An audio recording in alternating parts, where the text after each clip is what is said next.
오늘 말씀은 시편 106편 1절부터 12절입니다.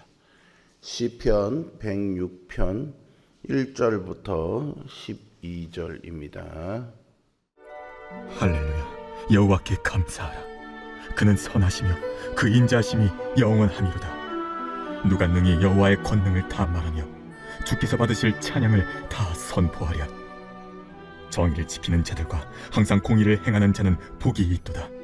여호와여, 주의 백성에게 베푸시는 은혜로 나를 기억하시며 주의 구원으로 나를 돌보사 내가 주의 택하신 자가 형통함을 보고 주의 나라의 기쁨을 나누어 가지게 하사 주의 유산을 자랑하게 하소서. 우리가 우리의 조상들처럼 범죄하여 사악을 행하며 악을 지었나이다. 우리의 조상들이 애굽에 있을 때 주의 기이한 일들을 깨닫지 못하며 주의 크신 인자를 기억하지 아니하고 바다 곧 홍해에서 거역하였나이다. 그러나 여호와께서는 자기의 이름을 위하여 그들을 구원하셨으니 그의 큰 권능을 만인이 알게 하려 하심이로다. 이에 홍해를 꾸짖으시니 곧 마르니 그들을 인도하여 바다 건너가기를 마치 광야를 지나감 같게 하사 그들을 그 미워하는 자의 손에서 구원하시며 그 원수의 손에서 구원하셨고 그들의 대적들은 물로 덮으심에 그들 중에서 하나도 살아남지 못하였도다. 이에 그들이 그의 말씀을 믿고 그를 찬양하는 노래를 불렀도다. 아멘. 시편 105편이 이스라엘 역사 속에서 하나님이 얼마나 신실하게 약속을 지키셨는가를 강조한다면, 오늘 본문인 106편은 같은 역사 속에서 이스라엘 백성이 얼마나 끊임없이 하나님께 반역했는가를 적나라하게 고발합니다. 즉 105편이 하나님의 빛나는 은혜의 역사라면 106편은 어두운 인간의 죄악의 역사를 다루고 있는데요. 그럼에도 불구하고 이 시편이 우울한 탄식이 아니라 할렐루야라는 찬양으로 시작되고 있습니다. 왜냐하면 인간의 지독한 죄악조차도 하나님의 위대한 사랑을 꺾을 수 없음을 역사가 증명하고 있기 때문이죠. 우리의 신앙을 돌아보면 106편의 이스라엘 백성과 너무 닮아 있음을 고백하지 않을 수 없습니다. 은혜를 받을 때는 감사하다가도요, 눈앞에 작은 위기가 닥치면 금세 하나님을 원망하고 불안해하는 것이 우리의 연약한 본성입니다. 그러나 본문은 인간의 실패를 정죄하는 데 목적을 두고 있는 것이 아니라 그 모든 실패를 덮고도 남는 하나님의 영원한 자비를 바라보게 하는 데 목적이 있습니다. 시인은 죄악이 가득한 이스라엘의 모습과 같은 자신의 연약함을 고백하며 하나님의 은혜를 구합니다. 이 간구는 오늘 성도된 우리가 하나님 앞에 어떤 모습으로 예배해야 하는지를 가르쳐 줍니다. 죄로 인해 연약해졌을 때 우리는 어떻게 소망을 잃지 않고 하나님을 예배할 수 있을까요? 오늘 시편 106편 전반부의 말씀을 통해 우리의 끝없는 반역마저도 압도하시는 하나님의 놀라운 구원의 은혜를 묵상하며 다시 한번 우리의 소망을 온전히 주님께 두는 회복의 시간이 되기를 바랍니다. 1절에서 시인은 여호와께 감사하라, 그는 선하시며 그 인자하심이 영원하미로다 라고 선포하죠. 여기서 인자하심은 성경에서 가장 중요한 단어 중에 하나로 헤세드를 말합니다. 자격 없는 자에게 베푸시는 하나님의 변함없는 자비와 언약적 사랑을 의미하는 거죠. 이스라엘의 역사는 끊임없는 실패의 연속이었지만 시인이 끝까지 하나님을 찬양할 수 있는 유일한 근거가 바로 이 헤세드입니다. 우리가 하나님 앞에 설 수 있는 담력은 내가 얼마나 의롭게 살았느냐가 아니라요, 주님의 영원한 헤세드가 나를 붙잡고 있다는 사실 하나뿐입니다. 이 사랑을 온전히 신뢰할 때 우리는 비로소 두려움을 이기고 주님의 선하심을 찬양할 수 있습니다. 2절에서 시인은요, 누가 능히 여호와의 권능을 다 말하며 주께서 받으실 찬양을 다 선포하랴 라고 하면서 하나님을 찬양하는 일이 얼마나 크고 깊은지 아무도 그 권능을 다 말할 수 없다 고백합니다. 이것은 부족한 입술일지라도 최선을 다해서 하나님을 높이자라는 초대입니다. 또한 시인은 정의와 공의를 지키는 사람이 복이 있다고 선포합니다. 삶의 자리에서 공의와 정의를 행하고 약자를 배려하는 삶을 복되다라고 평가하죠. 예배자도 현실의 아픔과 어려움을 마주합니다. 하지만 하나님이 여전히 선하시며 그 인자하심이 영원하다 고백할 수 있습니다. 그 고백이 예배당 안의 찬양으로 머물지 않고요. 삶의 자리로 이어져 관계 속에서 공의와 정직을 실천함으로 드러나야 합니다. 오늘 우리의 말과 선택이 인자하신 하나님을 높이는 예배가 삶의 예배지가 될 수 있기를 간절히 소망합니다. 4절에서 시인은 민족의 역사를 돌아보기에 앞서서 여호와여 주께서 백성에게 베푸시는 은혜로 나를 기억하소서 주의 구원으로 나를 돌보사라고 개인적인 간구를 드립니다. 여기서 기억하소서라는 기도는요, 단순히 머릿속으로 떠올려 달라는 뜻이 아니라 하나님의 구원 행동 속에 나를 포함시켜 달라는 적극적인 요청입니다.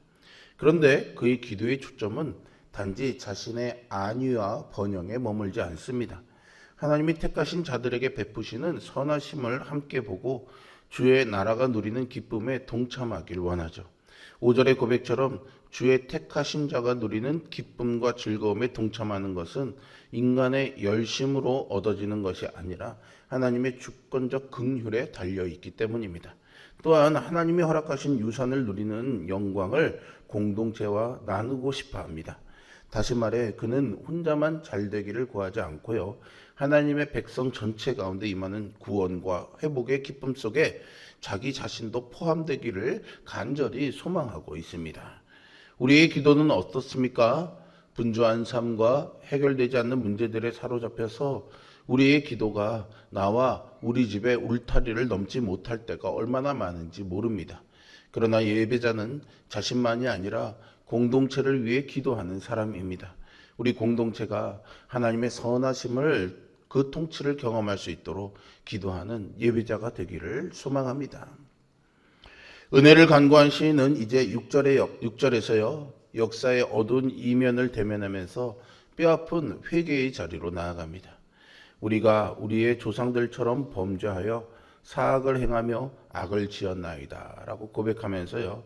불의와 악을 더해 온 역사를 숨기지 않습니다. 시인은 과거 조상들의 죄를 남의 일처럼 비판하는 데 그치지 않고 우리가 범죄했다라고 고백하면서 조상들의 죄악과 자신을 동일시합니다. 여기서 범죄하여라는 말은 관역을 벗어났다라는 뜻으로요. 하나님의 뜻에서 벗어난 인간의 총체적인 타락을 보여주고 있습니다.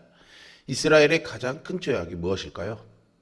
7절은 그들이 애굽에서 하나님이 하신 기이한 일들을 깨닫지 못하며 크신 인자를 기억하지 아니하고 홍해에서 거역하였나이다라고 고백합니다. 시인은 조상들이 애굽에서 행하신 하나님의 기적을 제대로 깨닫지 못하고 홍해 앞에서조차도 하나님의 풍성한 은혜를 잊어버렸다는 고백을 한 거죠. 이스라엘의 반역은 단순한 실수가 아니라 의도적인 망각에서 비롯되었다라고 할 수 있습니다. 그들은 애굽에서 10가지 재앙을 통해 하나님의 놀라운 능력을 두 눈으로 목격했습니다. 그러나 앞에는 홍해가 가로막고 뒤에는 애굽 군대가 추격해오는 위기의 순간이 닥치자 곧바로 하나님의 능력을 백지화해버리고 모세와 하나님을 원망하죠. 영적 망각은 곧 불신앙이며 반역입니다. 오늘날 우리도 마찬가지입니다. 과거에 베풀어 주신 수많은 은혜와 기적을 경험하였음에도 불구하고 새로운 홍해를 만날 때마다 우리는 쉽게 하나님의 사랑을 의심하고 원망의 자리로 떨어집니다.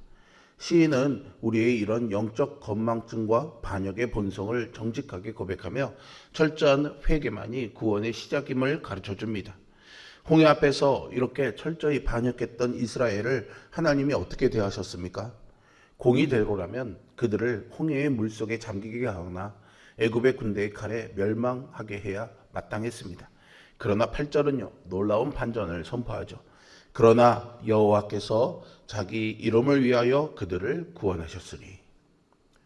이스라엘이 구원받은 것은 그들이 믿음이 좋거나 회개해서가 아닙니다.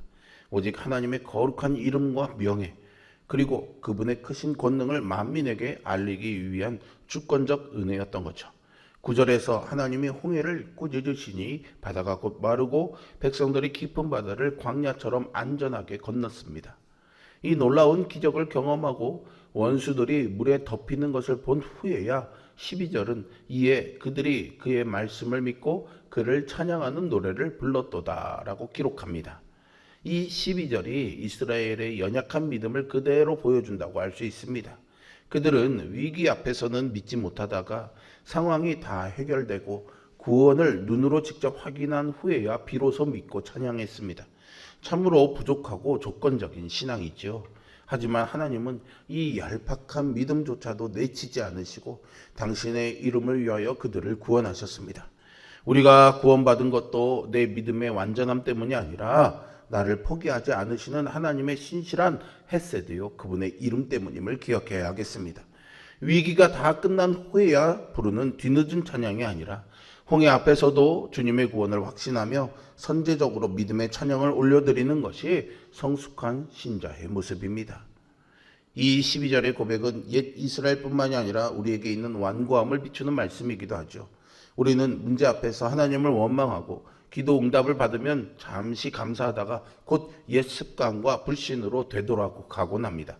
하나님이 기뻐하시는 예배자는 자신의 상황이나 문제로 책임을 돌리지 않고 자신의 연약함과 죄를 인정하며 하나님 앞에 엎드리는 사람입니다. 우리의 믿음이 일시적인 감정에 그치지 않고 깊은 회개와 지속적인 순종으로 이어지기를 기도합니다.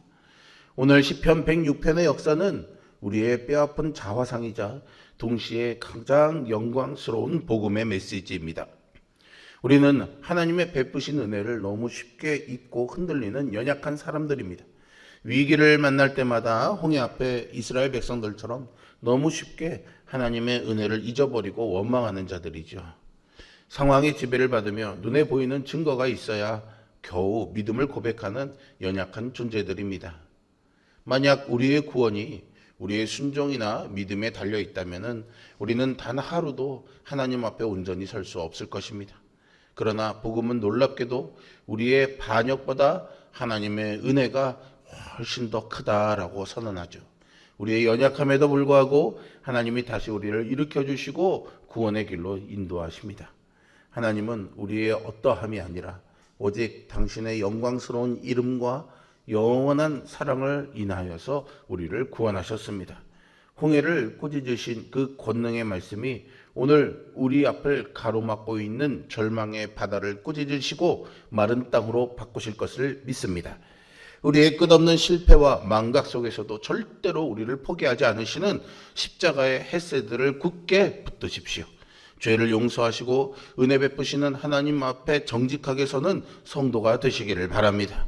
베푸신 은혜에 감사하는 성도의 삶을 통해서 죄로 깨어진 이 세상을 회복하시는 하나님의 사랑이 선포되기를 간절히 기도합니다. 문제 앞에서 불평하기보다 지난날에 베푸신 은혜를 먼저 기억해야 합니다. 상황이 해결된 뒤에 부르는 조건적인 찬양이 아니라 거센 파도 앞에서도 주님의 이름을 높여드리는 진실한 찬양이 오늘도 여러분들의 입술에 늘 넘쳐날 수 있기를 주님의 이름으로 축복합니다. 기도하겠습니다. 사랑과 은혜가 풍성하신 전능하신 아버지 하나님, 오늘 우리의 연약함들, 부족함들이 이스라엘의 역사를 반영하며 크게 드러나며 부끄러운 모습 앞으로 나아가게 됩니다. 그러나 하나님 앞에 엎드려 구합니다. 하나님의 자비로움과 은혜로우심이 우리의 연약함과 불순종보다 훨씬 크다는 사실을 우리는 믿습니다. 부끄럽고 자격 없다는 것 알지만은 하나님의 그 은혜로우심에 기대어서 다시 한번 용기 내어 하나님 앞에 손을 내밉니다. 주님, 우리의 연약하고 부끄러운 이 손을 외면하지 마시고 굳게 붙잡아 일으켜 주시어서 오늘도 나와 동행하시며 이 손을 한순간도 놓지 않고 인도하시는 하나님의 은혜를 경험하며 사는 우리 모두가 되게 하여 주시옵소서. 때로는 눈물 짓고 절망스러울 만한 거센 파도와 바다를 만났을지라도 이제는 원망과 불평과 두려움과 불안이 아니라 그 속에서도 하나님께서 구원하실 길을 내신다는 믿음을 가지고 우리에게 이루신 구원의 역사를 기억하며 담대하게 믿음의 찬양을 먼저 올려드리는 그런 신앙의 길로 우리를 인도하시고 또 우리를 그렇게 빚어가 주시옵소서. 오늘도 그 하나님의 신실하심과 성실하심과 인자하심 가운데서 우리 모두가 하나님의 크신 은혜를 누리며 살아감을 감사하면서 기쁨의 찬양을 올려드리는 할렐루야의 삶을 살기를 간절히 소망하며 예수 그리스도의 이름으로 기도합니다. 아멘.